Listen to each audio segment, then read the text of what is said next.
물어보거든요. 이 부분을. 자, 그럼 이제 공제사업은 일단 비영리 사업이에요. 이건 비영리 사업으로서 회원 간의 상호 부조를 목적으로 한 사업이죠. 따라서 회원이 아닌 자는 이 공제를 받아주지 않습니다. 그래가지고 제가 앞에서 그런 적 있죠. 협회 우리가 개업한 다음에 공제 들어가기 전 최초 회원가입이 있다고 그랬죠. 최초 회원가입비가 현재 얼마라고 그랬어요? 50만 원. 그래갖고 최초 회원만큼 50만 원이에요. 그리고 이제 월 회비가 따로 있습니다 또. 그래서 최초 회원가입비가 50만 원 있죠. 거기다가 공제비. 지금 현재 2억으로 공제가 늘었지만 우리 개인의 경우는 2억으로 늘었죠. 법인은 4억으로 늘었고. 그 다음에 이제 1억 가입했을 때 19만 8천 원 냈었거든요. 연간. 연 수수료가 19만 8천 원. 그러니까 처음에 개업해갖고 우리가 공제 딱 들어가잖아요. 그럼 최초 회원가입 50만 원에다가 공제료 19만 8천 원이니까 69만 8천 원이에요. 이게 한 번에 딱 들어갑니다. 그냥. 처음에 개업하면. 이게. 자, 어쨌든 비영리 사업으로서 회원 간의 상호 부조를 목적으로 하고 있고 따라서 회원이 아닌 자는 절대 받아주지 않습니다. 이렇게 돼 있고요. 그 다음에 협회는 근데 이거 고유 업무지만 해야 되느냐 할 수 있을 뿐이에요. 그래서 협회가 해야 되는 업무는 아무것도 없어요. 그러니까 공제사업을 할 수 있답니다. 임의사업이죠. 자, 그럼 이제 협회가 공제사업을 해야 않습니까? 그럼 공제 규정을 제정할 승인받는데 이 공제는 보증보험적 성격이 있거든요. 그러니까 공제 규정이 뭐냐? 이게 보험약관이에요. 공제약관입니다. 이게. 그래가지고 이 공제약관, 여러분들 보험 가입하면 보험약관 날라오죠. 그렇듯이 공제 규정을 제정할 승인받는데 변경되면 변경 승인도 받아야 돼요. 당연히 누구 승인사항이겠어요? 당연히 국토부 장관 승인사항이죠. 국토부 장관의 승인을 받게 돼 있어요. 자, 그럼 그 정도 이해하시고요. 자, 넘어갑니다. 공제계약의 내용 그래갖고 쭉 있는데 거기 그저 305 쪽에 교재 305 쪽에 맨 밑에 공제계약의 내용 그래갖고 공제료는 그 말 있죠. 공제료는 찾았어요? 공제료는 여러분들이 내시는 돈이거든요. 그 1억 가입했을 때 19만 8천 원이었는데 이게 공제료는 공제사고 발생률, 보증보험료 등을 종합적으로 결정금액으로 한다 그랬죠. 그러니까 공제료는 여러분들이 내시는 돈이에요. 그래갖고 보증보험료라든가 보증보험료가 현재 그 1억 가입했을 때 11만 원이었거든요. 그래갖고 그 공제사고 발생률, 보증보험료 등을 종합적으로 해야 결정금액으로 한다 그랬어요. 넘어가고요. 자, 그 다음에 이제 책임준비금이란 말이 나와 있죠, 지금. 맨 위에, 디귿. 찾았어요? 그래서 이 책임준비금이 뭐냐면, 중개사고 났을 때 즉시 지급할 수 있도록 공제료 중에 일정 금액을 보유하라는 얘기예요. 그 얘기인데, 책임준비금은 공제료 수입액이에요. 공제료 수입액의 10% 이상으로 적립해줘야 됩니다. 10% 이상으로. 이번 33회 때 물어본 것이 이게 100분의 20으로 물어봤어요. 아주 회피했죠. 금방 맞춰버렸죠, 이거는. 그래서 공제료는 책임준비금은 10% 이상을 적립한다. 이거를 뭐의 10%라고요? 공제료 수입액. 그래갖고 협회가요. 지금 현재 공제 수입액이 연간 얼마 되냐면요. 약 200억 정도예요. 공제 수입액이. 이제 늘어나겠지. 2배로 늘었으니까 늘어날 텐데 200억 중에 20억은 쓰지 말고 보유하라는 얘기예요. 이게 책임준비금이에요. 그 다음에 이 책임준비금을 다른 용도로 쓰잖아요. 그럼 국토부 장관의 승인받게 돼 있어요. 이거는 국토부 장관 승인사항입니다. 그래가지고 거기 승인을 받아야 된다는 얘기는 공제회계관리란 말 있죠. 그 밑에 써 있죠. 찾았어요? 책임준비금을 다른 용도로 사용하고자 하는 경우는 국토부 장관의 승인을 받아야 한다. 알아보시겠죠? 자, 이렇게 돼 있고. 자, 그 다음 이제 공제사업에 대한 회계는 별도 관리해 주셔야 됩니다. 그래서 자금의 흐름을 확실히 하겠다는 얘기예요. 현재 협회가요, 그 부동산 정보 제공 사업도 하고 있잖아요, 지금. 근데 그런 회계와 섞어버리지 말라는 얘기예요. 공제사업 회계는 별도로 관리해야 됩니다. 그래서 별도 관리하고 있어요, 지금. 그래서 회계 분리 의무가 있고.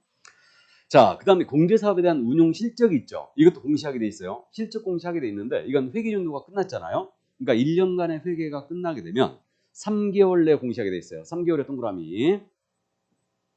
3개월 내에 공시하게 돼 있습니다.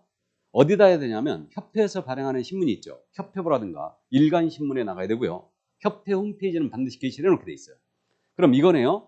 2022년도 공제사업 실적은 2023년도 3월 31일까지 공시한다는 얘기죠. 그 얘기. 그러니까 대차대조표, 손익계산서, 감사보고서 이거를 공시를 하게 돼 있습니다.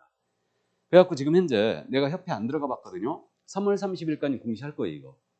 그래서 이게 3개월이다. 그렇게 얘기하세요. 2022년도 실적은 2023년 3월 31일까지 공시한다. 이거는요, 참고로 그 기업들, 주식회사들, 대차대조표 공시해야 되거든요. 똑같아요. 기업들도 전부 다 공시를 하게 돼 있죠. 그래서 대차대조표. 그렇듯이 협회도 공제사업 실적을 공시하게 돼 있어요. 이렇게 돼 있고.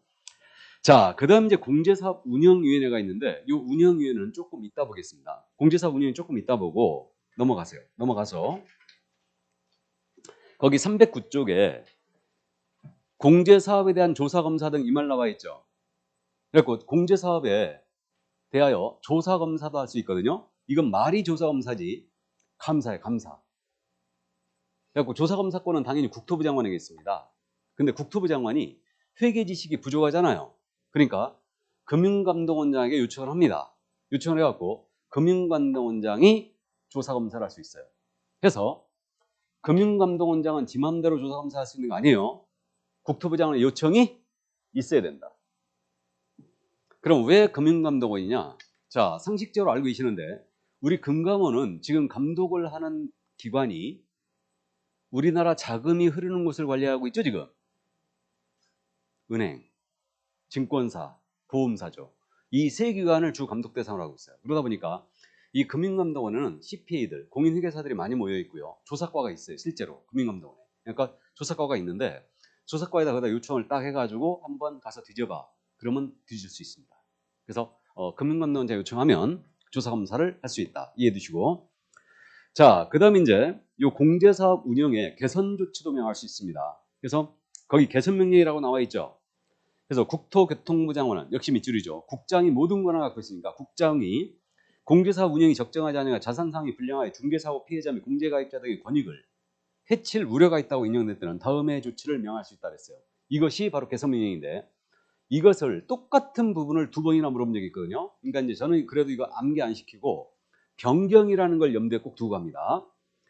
그래서 업무 집행 방법을 변경해라. 자산의 예탁기관을 변경해라. 나아가 장부가격을 변경해라. 명할 수 있고요.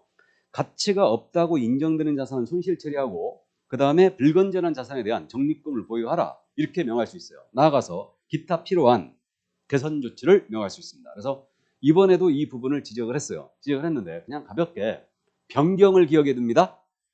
예탁기관을 변경하라. 장부가격을 변경해라. 그죠? 그래서 변경 이렇게 이제 감을 잡아두시고 적립금도 보유하고 가치가 없다고 있는 자산은 손실 처리하라. 이런 식으로 그래서 명할 수 있습니다. 누가요? 국토부 장관이. 자, 이 정도 이해하시고 그 다음에 그 옆에 페이지에 재무건전성 유지란 말 나와 있죠. 그래갖고 협회는 지금 법인이기 때문에 파산해버리면 안 되거든요. 파산해버리면 중개사고 났을 때 결국 지급을 못하게 돼요. 그러니까 재무건전성 기준을 지키는데 자산, 자본, 유동성에 대한 재무건전성 기준을 지키는데 이때 옆에 페이지에 309쪽에 맨 위에 지급 여력 비율을 100분의 100 이상을 유지할 거랬죠? 그럼 지급 여력 비율이 뭔지 몰라도 지급할 수 있는 여력을 얘기하는구나. 그런 걸 이해하시고 이건 100% 이상 유지하라는 얘기예요. 그러니까 사고가 났을 때 즉시 지급할 수 있도록 그럼 지급 여력 비율은 100% 이상을 유지해 줘야 된다. 이게. 그 다음에 이제 구상채권 등 보유자산의 건전성을 정기적으로 분류하고 대선 충당금도 적립하라고 했죠. 이 정도만 감 잡아두시고 100% 이상 유지하게 돼 있어요. 자, 그 다음에 이제 요 한 장을 넘기시면 징계 해임에 대한 부분이 나옵니다. 거기 보시면 임원에 대한 제재 등이란 말 나와 있죠. 찾았습니까? 자, 국토교통부 장관은 밑줄 쫙입니다. 지금 310쪽 가고 있어요. 310쪽. 국토교통부 장관은 협회 임원이 다음 각호의 어느 하나에 해당하여 공제사업을 건전하게 운영하지 못할 우려가 있는 경우 그 임원에 대한 징계 해임을 요구하거나 징계 해임 요구하거나 밑줄 긋고 해당 위반을 시정하도록 명할 수 있다. 시정하도록 명할 수 있다. 밑줄 쫙. 이게 징계 해임 요구 또는 시정명령권이에요. 이게. 그러면 협회 임원이 공제기준을 위반한 업무를 처리했다든가 개선명령을 이행하지 않았다든가 또는 재무건전성 기준을 지키지 않았다. 그러면 그 임원에 대한 징계 해임을 요구할 수 있고 그 임원이 집행한 업무에 대해서는 시정을 명할 수 있습니다. 그래서 누가요? 역시 국장이. 그래서 모든 권한을 국장이 갖고 있죠. 이게 이 정도 이해해 두시고요. 자, 그 다음에 이제 그 밑에 이왕 넘어왔으니까 지도 감독은 아까 말씀드렸죠. 협회에 대한 모든 감독권은 지부지회까지 누가 갖고 있다고요? 국장이 갖고 있다고 그랬어요. 말씀드렸습니다. 자, 그럼 다시 앞으로 가서 공제사업 운영위원회를 잠깐 보겠습니다. 공제사업 운영위원회는 잘 출제 안 하는데 이해만 해두시는데 거기 304쪽으로 돌아왔습니다. 304쪽이 아니라 306쪽.